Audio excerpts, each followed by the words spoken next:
नमस्कार मैत्रिणींनो. आता पोरांची परीक्षा संपलेली आहे आणि आज परीक्षा संपल्यावर खूपच आनंदात आहेत मुलांचा. सर्वांच्याच घरी हाच आनंद असतो. परीक्षा संपल्यानंतर रोज अभ्यास घ्यायचं, रोज ह्या विषयाचा अभ्यास झाला का, त्या विषयाचा अभ्यास झाला का, रोज चेक करून करून ना पालकसुद्धा वैतागून गेलेले असतात.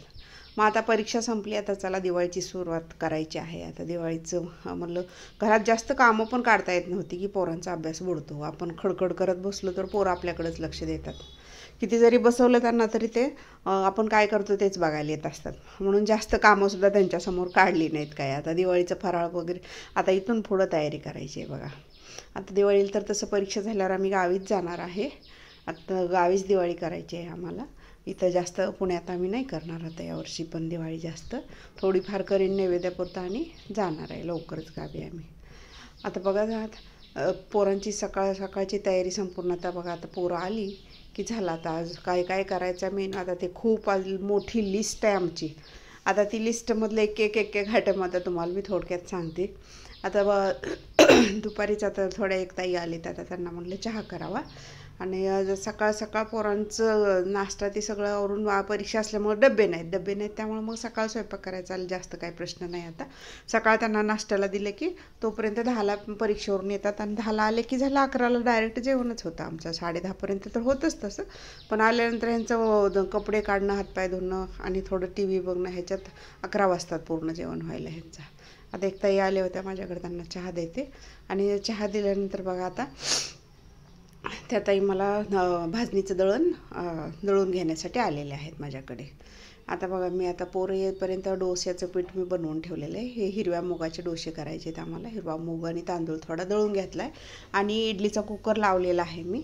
आणि तिकडं सांबर पण माझं तयार झालं, डाळ वगैरे शिजवून झालेली आहे. आता फक्त पोरांना तडका द्यायचा आणि ह्यांना इडल्या काढून द्यायचं एवढं बाकी राहिलं. आता खाऊन पण झाल्या बघा आता निम्म्या अर्ध्या आमच्या. आता एक अगोदरच पोरं यायच्या आधीच मी ही तयारी करून ठेवत असते. आता अशी तयारी केली ना मग जास्त वेळ लागत नाही, माझ्या दुपारच्या कामांना वेळ होत नाही. मग आता बघा इथं टी व्ही बघत बघत आरामशीर खायला चालू आहे. आता टी व्ही बघत तर किती तास लागतील काही सांगता येत नाही. कारण परीक्षा संपली ना त्याला आता उत्तरच नाही. मग आज परीक्षा संपली आता बघू द्या ना टी व्ही.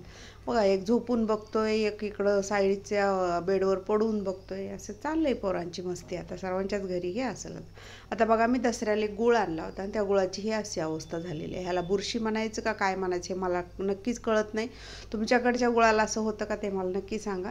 आणि हा गुळ खायचा का नाही तेही मला प्रश्न पडलेला आहे. चवसुद्धा ह्याची आंबट लागत आहे. त्यामुळे आता गुळसुद्धा असे वेगळे केमिकलचे यायला लागलेत बघा. आता तो गुळ टाकून द्यायचेच विचारत मी आहे.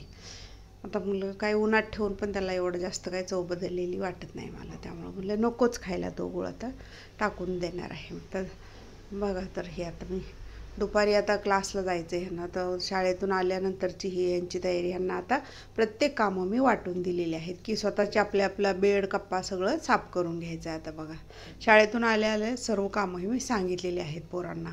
तर पोरांना म्हटलं की पहिलं शाळेतून आले की हातपाय तोंड धुवायचं, दप्तर नीट ठेवायचं. ठेवतात कुठं कसं फेकलं आहे बघा. आता हे आता असं फेकलेल्या दप्तराला परत 5 वेळा सांगावं लागतं उचल बाबा. हे का आता आलेच युवराज आमचे. आता हे दुपारी म्हणलं अंड्याचा ट्रे घेऊन ठेवला. आता रोज ह्यांना पोळ्या करून किंवा उकडून पण देता येतात अंडे. आता काही थंडी चालू आहे. आता अंडे रोज खाल्ले तरी चालते. संडे होया मंडे रोज खाऊ अंडे आता चालूच आहे बघा पोरांचं आमच्याकडे सुद्धा. आणि पोरांना आवडतात बी आता. आणि थंडीचं अंडी खाल्लेली चांगलं पण असतं आहे, तसं पौष्टिक राहतं. आता बघा हे आपलं कप्पा आवरायचं, बेड आवरायचं काम चालू आहे, दप्तर आवरायचं. तर दिवाळीची सुट्टी लागली म्हणून असंच फेकायचं नाही म्हटलं. इकडं हे बघा विराज आणि शिवराज दोघांचं मोबाईल बघायला चालू आहे. मोबाईलला 1 नंबर एक्सपर्ट आहेत ते दोघं बघण्यात मोबाईल. तोपर्यंत 4ला बघा आता आम्ही पाणीपुरी आणली. आता पाणीपुरीचा बेट ठरला. त्यासाठी पुदिना कोथिंबीर नव्हतं माझ्याकडे. तर सेव आणली, पाणीपुरी ही विकतच आणली. आणि आता चिंच भिजत घातलेली आहे कट्ट्यावर मी एका पातेल्यात. सकाळीच भिजत घातली होती ती, लवकर भिजली म्हणजे ती चांगली अशी गाळायला सोपी. आता पुदिन्याची निवडून घेतली पानं आणि आता पुदिन्याची चटणी करत आहे मी. आता मोठ्या भांड्यात पण खूप छान चटणी होते, अशा जारच्या भांड्यात पण बघा. पुदिन्याला काही कोवळीच पानं असतात. आपण कोवळी पानं, हिरवी मिरची, अद्रक, लसूण तुम्ही ज्या पद्धतीने करता त्या पद्धतीने तुम्ही करू शकता. छोट्या भांड्यात सुद्धा दळून घेतलं तरी चालतं. पण या भांड्यात सुद्धा खूप छान होते. ह्याच्यात मी 2 ग्लास पाणी घालून ह्याच्यात मीठ आणि काळं मीठ थोडंसं, खडा मीठ पण घालायचं आणि काळं मीठ पण थोडंसं घालायचं. दोन्ही मीठं घालून ह्याची चटणी खूप छान होते पुदिन्याची. आणि एक वेळा एकदा असं फिरवून घ्यायचं चांगलं असं. आणि बघा आता झाली आमची अशी पाणीपुरी तयार. आता बघा 4-5ला तर आम्ही पाणीपुरीच्या बेतावर बसलेलो आहोत. आता फक्त आमचा बाहेर ठेला लावायचाच बाकी राहिलेला आहे. ठेल्यावर खाऊन आमचं काही पोट भरत नाही, त्यामुळं आम्हाला घरची पाणीपुरी अशी खावी लागते. आता तुम्ही सुद्धा अशीच पाणीपुरी घरी खाता का तेही नक्की कमेंट करून सांगा. कारण आम्ही 1 प्लेट बाहेर 30 रुपयाची घेतली ना, आमचं अजिबात पोट भरत नाही. त्यामुळे आम्हाला अशी ताट भरून पाणीपुरी लागते. आणि नंतर मग आम्ही 1 ते 2 महिने पाणीपुरीचं नावसुद्धा घेत नाही आहे.